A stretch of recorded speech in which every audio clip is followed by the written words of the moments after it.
Assalamualaikum warahmatullahi wabarakatuh.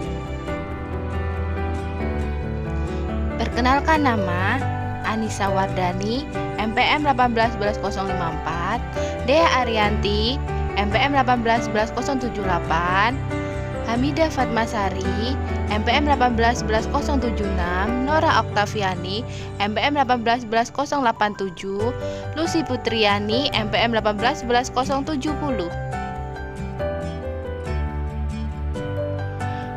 Kami dari kelompok 4 ingin mempresentasikan pengembangan sistem 2.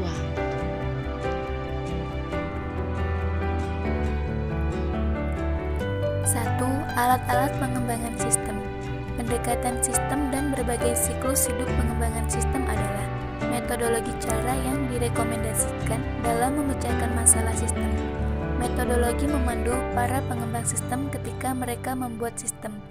Pendekatan yang dipicu oleh data dan dipicu oleh proses. Tahun-tahun awal pengembangan hampir seluruh diberikan ke proses yang akan dikerjakan oleh komputer, tetapi munculnya basis data tahun 1970 menarik perhatian akan pentingnya desain data. 2. Pemodelan proses. Pertama kali dilakukan dengan diagram alur, namun popularitasnya berumur pendek. Tahun 1980 saat diagram arus data dengan 4 simbolnya muncul dan menjadikan minat akan penerapannya muncul seketika pula. Diagram arus data adalah penyajian gratis dari sebuah sistem yang mempergunakan 4 simbol untuk mengilustrasikan bagaimana data mengalir melalui proses yang saling berhubungan. Simbol tersebut mencerminkan 1. Unsur-unsur lingkungan, 2. Proses, 3. Arus data, 4. Penyimpanan data. 3. Manajemen proyek. Ketika tujuan dari dibentuknya sebuah komite adalah untuk memberikan panduan, arahan, dan kendali secara terus-menerus, maka disebut sebagai steering komite atau komite pengarah. Komite pengarah adalah jika membentuk steering komite dengan tujuan mengarahkan penggunaan sumber daya komputasi perusahaan. Menjalankan 3 fungsi utama: 1. Menciptakan kebijakan, 2. Melakukan pengendalian fiskal, 3. Menyelesaikan perselisihan. Kepemimpinan proyek. Tanggung jawab akan detail pekerjaan jatuh ke tangan tim proyek. Tim proyek meliputi semua orang yang ikut dalam pengembangan sistem informasi. Satu tim dapat memiliki anggota hingga selusin yang terdiri atas gabungan beberapa orang pengguna, spesialis informasi, dan mungkin auditor internal. Auditor akan memastikan bahwa desain sistem telah memenuhi beberapa persyaratan tertentu, dilihat dari segi keakuratan, pengendalian, keamanan, dan auditabilitas. Mekanisme manajemen proyek. Dasar dari manajemen proyek adalah rencana proyek yang dibuat selama tahap investigasi awal ketika metodologi pengembangan berfase diikuti. Setelah tujuan-tujuan proyek, kendala, dan ruang lingkup telah didefinisikan, kita akan dapat mengidentifikasi pekerjaan-pekerjaan yang harus dilaksanakan.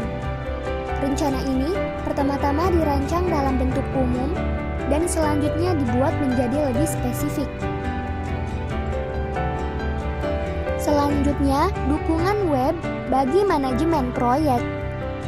Selain sistem manajemen proyek berbasis peranti lunak seperti Microsoft Project, dukungan juga dapat diperoleh dari internet sebagai contoh Logis software. Mengestimasi biaya proyek. Mengestimasi waktu dan uang yang dibutuhkan untuk mengembangkan sebuah sistem telah lama menjadi satu tugas yang menantang. Akan tetapi, lambat laun telah diciptakan banyak metode yang dapat digunakan untuk mengestimasi biaya dan jadwal proyek. Semua metode ini kurang lebih mengendalikan pada 3 komponen, di antaranya 1. Informasi mengenal sistem tertentu yang sedang dibuat dari orang yang akan melakukan pengembangan. Yang kedua, pengalaman historis. Yang ketiga, pengetahuan mengenai proses pengembangan berarti lunak dan alat-alat serta teknik estimasi. Proses pengestimasian biaya terdiri atas kumpulan input, alat-alat, dan teknik serta output. Input pengestimasian biaya kebutuhan sumber daya menyantumkan sumber daya tertentu yang akan dibutuhkan dan berapa jumlah sumber daya adalah biaya per unit untuk setiap sumber daya yang mengestimasian biaya komersial dan pengetahuan tim proyek.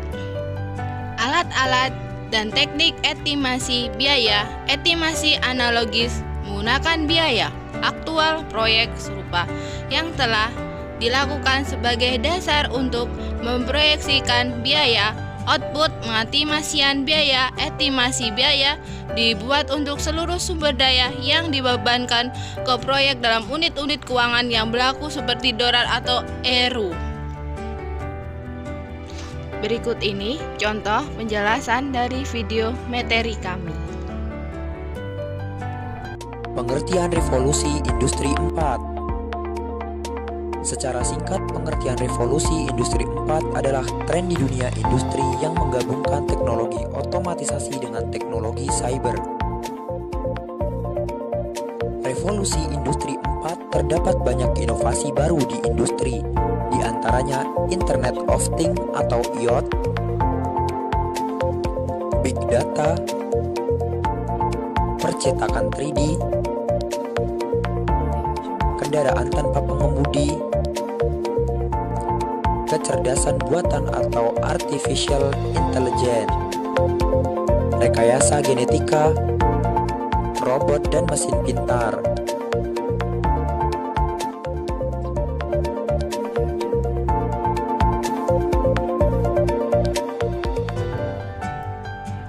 Kesimpulan, ketika sistem dikembangkan, proses, data dan objek akan dibuat modelnya.